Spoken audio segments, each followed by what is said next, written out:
Good afternoon, everybody. Here's what we have. Today's date, 6/23, last week of June in the morning starts. Listen here.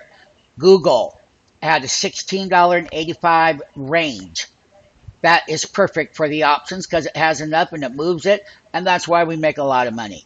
The high was 1126 and the low was 1109.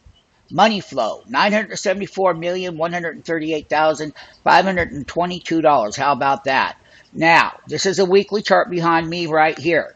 Now, one thing about it, when I had called for that big bear move to come in Google, it did. And that was back, once again, we're going to go right back to May 1st and 428.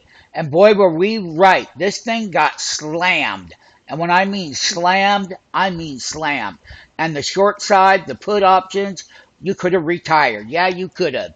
On 428, the high was 1296. We come down here on 6/2, the month of June, and we hit 1027 on the low.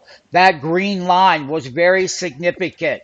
It's a 200-week moving average. So all of the turmoil and all of the headlines that hit it, it doesn't matter. We make the market with it up and down every day. And the reason why is because it has a price range. Number two, we can clearly see that we've had this big wick off of the bottom of that weekly candle. And now we had this week last week. And we had the options expiration Friday. I'm going to draw a trend line right here. And this is where we had a weekly consolidation and a breakout to the top of that reversal and whatnot. But right now you're going to come up. We're going to test this trend line. Now, here's the other thing significant about it is that the sell signal on a weekly level is still there. It's minus 2.3. Even, out of the total week combined, which was just a little bit higher than minus 1.1. When they're negative like that, that's a negative weekly sell signal. But we're about ready to take a turn. That weekly percent DS is only 28.13.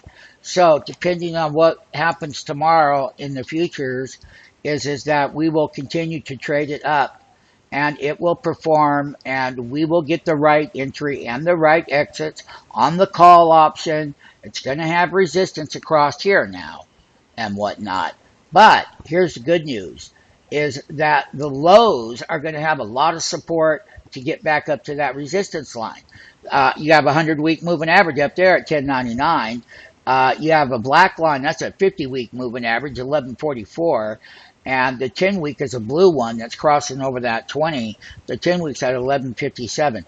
This is what happens when you get that badly sold down or oversold, as we said it would be.